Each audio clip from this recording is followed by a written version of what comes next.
ነብዩ ሰለላሁ ዐለይሂ ወሰለም ሰሒህ ሙስሊም ላይ አንድን ታሪክ ይናገራሉ። ተውየው 99 ነፍስ ገሏል በበኒ እስራኤሎች ዘመን 99 ነፍስ ሱብሃንአላህ ገደለና አንዴ ወደ አላህ መመለስ ፈለገ። ወላኪን ፈሸከ ይላሉ ተጠራጠረ አላህ ይምረኛል አይምረኝም። فسأل عن أعلم أهل الأرض مريت لي يالن مفتي نقروا يسيلاتشو فدل على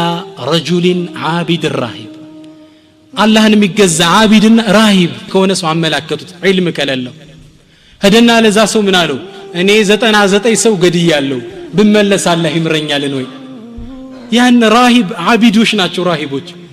አላህን ሲገዙ ወንጀል የማያውቁ ሰዎች ናቸው እንዴት አንድ ሰው 99 ሰው ነፍስ ይገላል ብለው ገርሟቸዋል ከዛ ምን አሉት ላ ለይሰ ለከ ተውባ አሉት እንዴ አላህ ይምረውም 90 አንገት ቁርጣ አንተ فغضب الرجل فكمل بالمئة الى النبي صلى الله عليه وسلم ተቆጣና እሱን ዘው ቀንጥሶ መቶ ሞላበት አላህ ካልማረኛ አንተ ሰፊት ይብትሰራለህ በሱ መቶ ሞላ ይላሉ ነብዩ ሰለላሁ ዐለይሂ ወሰለም ከዛ በኋላ فسأل عن أعلم أهل الأرض ሌላ ዓሊም ነው አመላክቱኝ እምላችሁ አመላክ فدل إلى رجل عالم ትልቅ ዓሊም አመላከቱት فأتاه ወደዛ ሰው የመጣና ምን አለው እኔ 100 ነፍስ ገድያለሁ በመለስ አላህ ይምረኛል ይበል ሱብሃንአላህ ያ ዓሊም እንዳለ ታውቃላችሁ ومن يحول بينك وبين التوبة በአንተና በተውባ መሃል የሚገባ ግርዶሹ ማን ነው አው አላህ ይምራሃል ወላኪን አለው ነገር ግን ወላኪን አለው انطلق الى ارض كذا وكذا ወደሆነች ደግ መሬት አለች ወደዛ ሄድ فان فيها قوما صالحون فاعبد الله معهم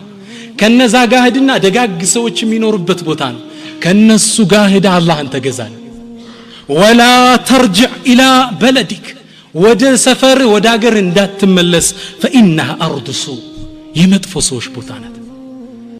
ከዛ ይዘው ይላሉ ነብዩ ሰለላሁ ዐለይሂ ወሰለም ወደ አላህ ተመልሶ ወደዛች ሀገር መሮጥ ጀመረ ሱብሃንአላህ وعجلت إليك ربي لترضى ወደ ተውብቶ ወደዛች ሀገር ሲሄድ መንገድ ላይ ሞት መጣበት አሉ ነብዩ ሰለላሁ ዐለይሂ ወሰለም ሞት 50% ወደ ሳሌዎች ሀገር እንደሄደ 50% ከመጥፎ ሀገር እንደሸሸ መሃል ላይ እንዳለ ሞት መጥቶ ያዘ ምን ያድርግ ሁለት መላእክቶች ወረዱ የጀሃነምና የጀነት መላእክቶች ወረዱ